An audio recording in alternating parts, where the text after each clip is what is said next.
Ladies and gents, it is that time again. It is time to do another season ranking. By the way, welcome back to another video. It is your boy Marcus, the Low Vision Snap Player. And as I said, I will be ranking all of my cards that I've collected throughout the course of Masters of Arcane. In fact, today we just got the developer update trailer. So I gotta say, the new season is looking pretty good. There's some really solid cards that I'm looking forward to. Now, as far as next season goes, I think I kind of want to, at least for the first week, try to focus more on, what's it called?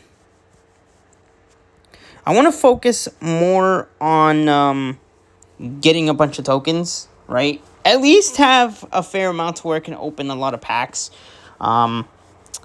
But yeah, so as far as card acquisition goes, we have a total of 12 cards, which is not too bad. And as far as all the newer season cards, we managed to get 4, which, again, not too shabby.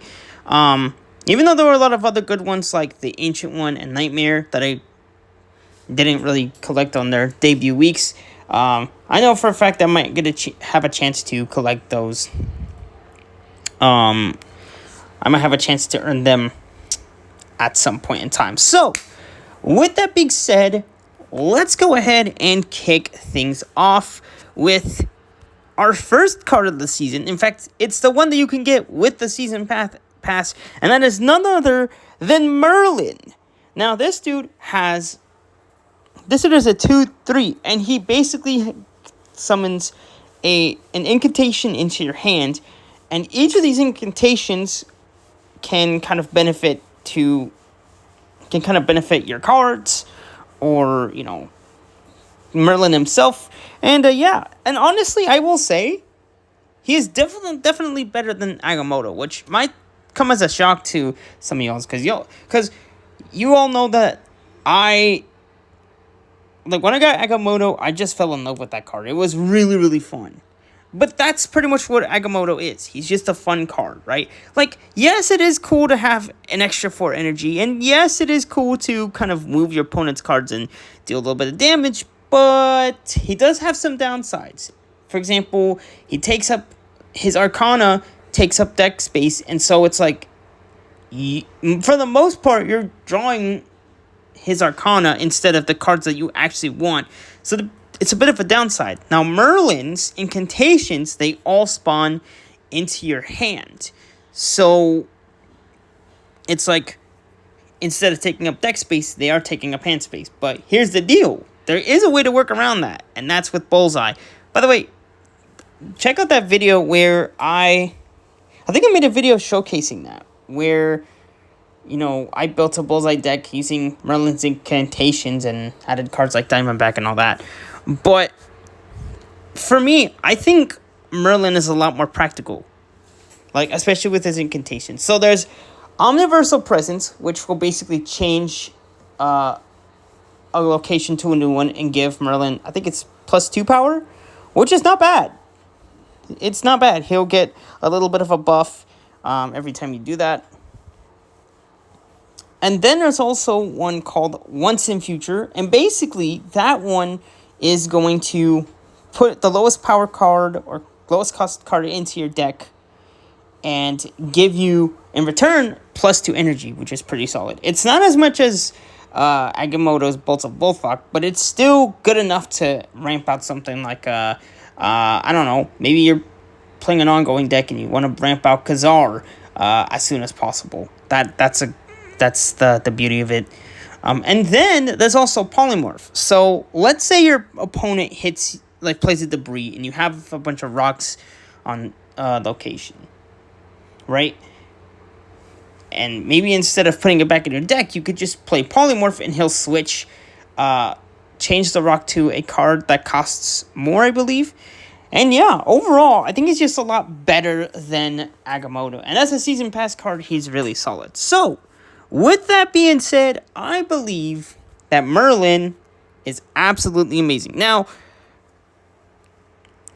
if you haven't purchased the Season Pass and you're wondering if you should get it, Honestly, no. It's kind of a bit too late because the next season starts tomorrow, I believe. And plus, like, in reality, guys, the season pass, all it is you just get one new card, and then the rest of it is, your currencies, which is good, but then it's also a lot of cosmetic things like card backs and variants. So, in reality, it's like you don't necessarily need the season pass, like, especially this late. But here's the good part. Merlin will eventually end up in the seasonal snap packs, and then eventually go down to the standard Series 5 snap packs. So that just kind of proves my point that, no matter, like, that just kind of proves my point that I'm really not that worried about missing out on a lot of cards because, I'm not trying to be collection complete. So in a way, it's kind of nice knowing that. So Mr. Merlin is going to start us off in the amazing tier. Absolutely awesome. Now we're getting to Zorn. Now this dude actually debuted in the new X-Men season. Now basically what Zorn does is he'll move, like when you play a 3 or 4 cost card, he'll basically just move it to another location, which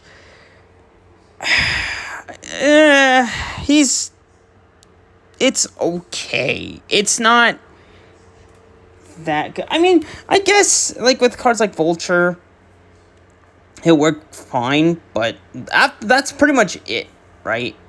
Like, Vulture's kind of the only card that can benefit as far as movement goes. And I think even Werewolf by Night, but I think those are just the bare minimum cards.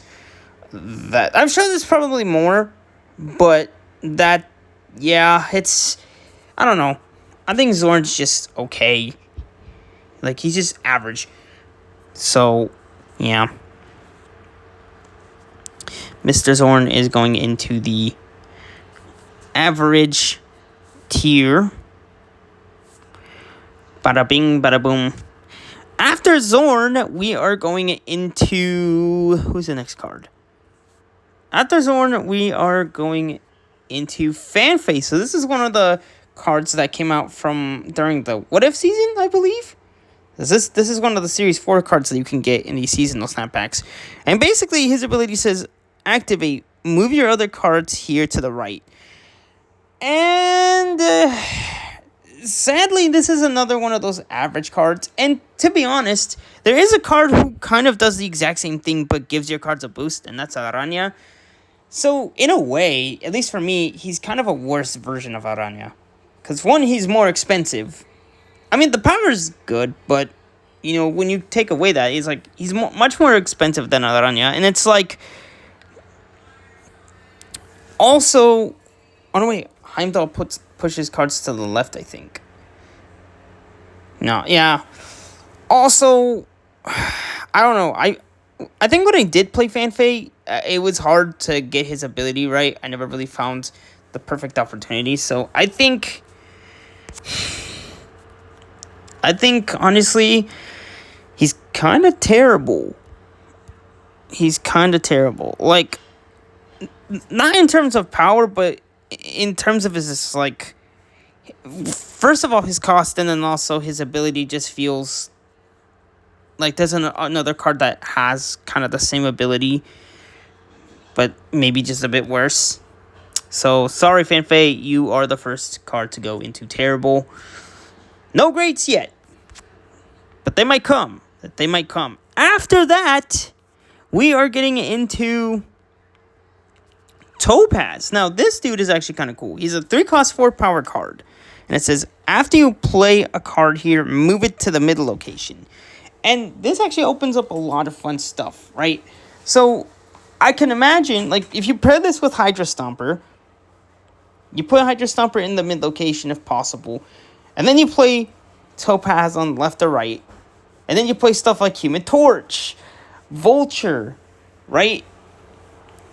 I think Dagger's another good one. And then you play Cloak, so you can move all those other cards to another location. And then, you can pull off some impressive plays with this. And honestly, as far as move activating cards go, this dude is really cool. So I think I'm gonna put him in great. He's not quite amazing. I don't love him as much as I do with Merlin, but I think his ability is just pretty solid. So Topaz is going to the great tier. So I already got all the tiers filled up. After Topazius, we have Hitmonkey. Now I actually managed to pull him, and I think it was both Topaz and Hitmonkey in the same pack.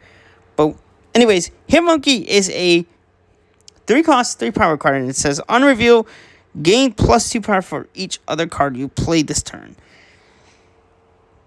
Yeah, he's kind of average, and his abilities iffy. It's like 2 power is pretty decent, but it's only if you manage to get it to work. I think that's the big thing. Like, if you can't get a bunch of cards out with Hitmonkey, you're pretty much, I don't know. He's kind of okay for me. So he's going along with Zorn. He is sadly going along with the Zorn. Where is he? Mr. Hitmonkey. Right here. Bam. Now we're getting to Agent Venom. This dude is pretty cool. He's a 2-cost, 5-power card. And his ability is where he will set the power of your cards in your... Is it hand or deck? I think it's deck. Hold on. Let me double check real quick. Mr. Agent Venom. In your deck, yes. So basically, he will set the cards in your deck to 3. Now, his ability is pretty good if you play him in the right deck. So the one that I built has a lot of lower power cards, like the Hood, Gore, even stuff like Iron Man, right? Those cards benefit. But if you play anything over 3 power, you're basically just reducing your card's cost, making it a lot more harder to... making, the bigger ones a lot weaker. So you kind of do have to be careful with what deck you throw him in, but otherwise, he's... do I put him in with Merlin, or do I put him in...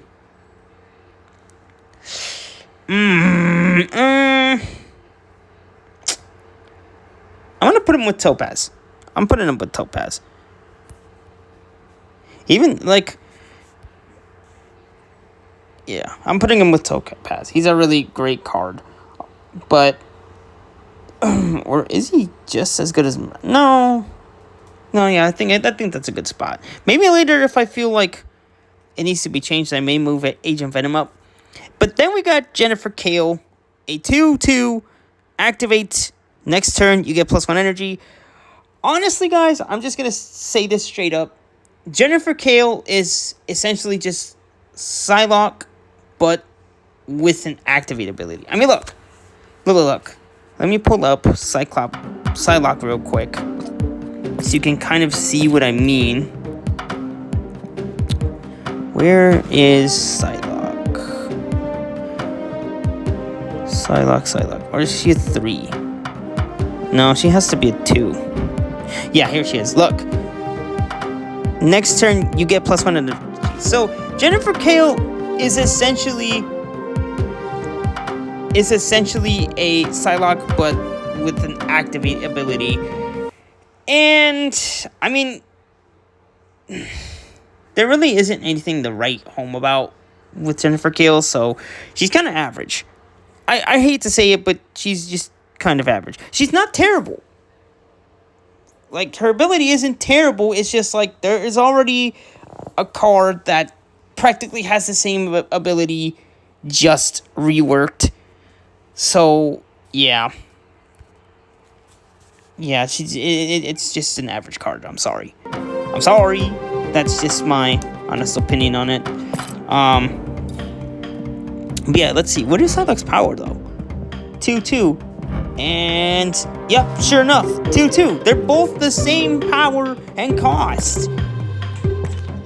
That just proves my point even further. So, yeah, it's kind of a shame. But after Jennifer Kale, we have Nocturne. Another move card, 3 cost, 4 power, so kind of like Topaz. You can move this once, when this moves, replace its location with a random one.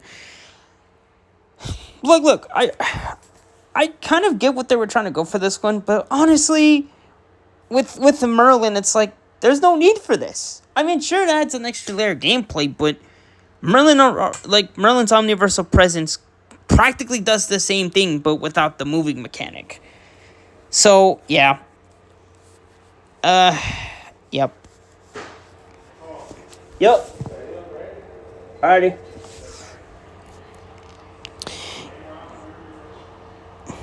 Yeah, guys, sadly, I'm putting Nocturne in the terrible tier. That's... Okay, Living Tribunal, that's the next one. 6 cost, 9 power. Amazing. Then we get to the ability, Ongoing.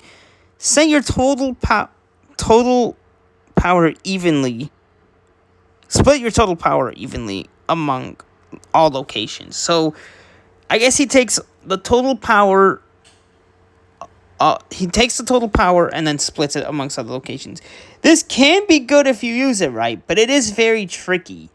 And after playing him, I'm just going to leave Living Tribunal alone because I don't exactly know the proper way to play him yet. So, I think he's going to go into average for right now. Like, it's not bad, but I think I just got to play more with him. I just got to play a little bit more with the Living Tribunal, and I think he might be good. But then, we are getting pretty close to finishing the list. We've got a total of 3 more cards left. First up, we have Astral Projection. Now, this card, interesting thing is, you could get this card from Sanctum Showdown, which is already over. But yeah, after the disaster of High Voltage Overdrive, it was nice to finally be able to get something, at least something. Now, the interesting thing is, this card is just a standalone skill card or spell card, and it's just a 3 cost, and it says, on reveal, copy the text of an on reveal card in your hand. I don't know. I feel like as a standalone spell card, I think it's still... I don't know how I feel about that. I feel like if they were to do more standalone spell cards, they have to kind of work with them a little bit, because, like, especially with unreveal abilities, it can be kind of tricky. Like, I think I put Astral Projection in the deck that had, like, Hobgoblin in it, and he picked the Hobgoblin on reveal ability, and it didn't really do much. So this is another case where you kind of have to work with him a little bit, with the card a little bit, and try to find the right path. So I don't know. As a standalone skill card, I think it's fine, but I don't think it's game changing yet. Because I mean, after all, it is the only one that's out so far. So I think right now it's just gonna go into average. For me, at least. And now, ladies and gents, we are down to the second to last card right here. Mr. Dormammu, a 7 cost 11 power card. Now, here's the deal. With this dude, there's actually a bit of a ritual that you need to perform in order to summon this card. I mean, yes, you can technically, play him on like turn 7, or, if you got an extra +1 energy on turn 6, you could just bust him out there. But I don't know, I feel like that's kind of lame. It's kind of cool. The whole idea where you need to play cards in a certain order is kind of interesting. So let me show you guys the rituals. Let me show you guys that's Starbird. So here are the rituals. This is step 1. It says on reveal, merge your highest power destroyed cards with Dormammu to continue. Step 1 of 3. Now, essentially what this means is, like, let's say you play the Carnage and it destroys something like a Nova and a Squirrel Girl. Whatever card is higher, it'll basically just merge with that, and that'll be his kind of like base power. So let's say again you play the Carnage and it just destroys the Nova. He'll merge with that Nova, and Dormammu will get an extra +1 power. You can get 12. Then you move on to the second step, and basically with this, you have to steal 1 power from each card here to continue. So, for example, let's say there are 5 cards on a location. So you have 2. And then your opponent has 3. He'll basically take 1 power from each of those 5 cards, and he'll end up with some additional power. So he'll end up with 14. No. 17, I think, right? Because of the extra 5. And then he'll just get more power, essentially. And then, Then the last ritual, it says, destroy 2 of your characters here to summon Dormammu. So, once you destroy 2 cards, so that could be a Bucky Barnes and a X-23, or X-23 and Nimrod, as long as you destroy 2 cards, you can summon Dormammu. And honestly, I think he might just be my favorite card for the season. And I ended up paying 6,000 tokens to get him up front, which I probably won't do all the time, but man, I'll tell you what, next season is looking good. Maybe if you guys want, I can try to do a reaction vid. I might just do a little test run to see how it goes, and then maybe if there aren't any complications, I will post the full version. But yeah, so there is Dormammu.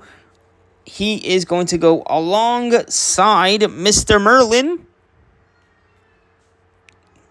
in the amazing tier, which leaves us to our last card, the one and only Starbrand, a 3-cost, 10-power card. Now, I did end up missing this dude during his debut season, Prehistoric Avengers, but I ended up getting him 2 seasons later, which, isn't too shabby. But basically, his ability says ongoing, your opponent has +3 power at each other location. So this is another one of those cards that you're helping your opponents. So you kind of need... So that's a case where you would have to use a card like Sauron or Enchantress, or I think Zero's another one. But honestly, I think that's kind of the only ones you can use with him. Right? Like, unless you play with like an on-reveal deck, right? Maybe like a toxic on-reveal deck or something, and you have him as like a big powered card to start early. I guess that's fine. You do got to keep in mind, though, he is prone to getting hit by Shang-Chi because it is a big power card. But otherwise, is he as good as I thought he was? He's not. I think he's great. It's a great card. Despite the fact that there's only so much you could do with him, I still think he's kind of a fun card. So there it is, you guys. Those are all of the cards for this season. You can see the current standings of all the cards. So we got Merlin and Dormammu as our 2 amazing cards. For great, we have Topaz, Agent Venom, and Starbrand. And then for average, we got Zorn, Hitmonkey, Jennifer Kale, Living Tribunal, and Astral Projection. And then for the 2 terrible cards, we have Fanfei and Nocturne. And also, as promised, I am also going to put the my deck that I used to get to Infinite in the description, because I know I did mention that to you guys. But yeah, so hopefully you all enjoyed the episode. Don't forget to like and sub, turn on those notifications, and yeah, comment down below which of these cards you like, and comment down below which one of these cards is your favorite, and if this was your tier list, where would you have put at least one of these? So whether it be Merlin, Dormammu, where would you put any of these? So on and so forth. But yeah, thanks for watching, everybody. I will see you in the next video. Peace out.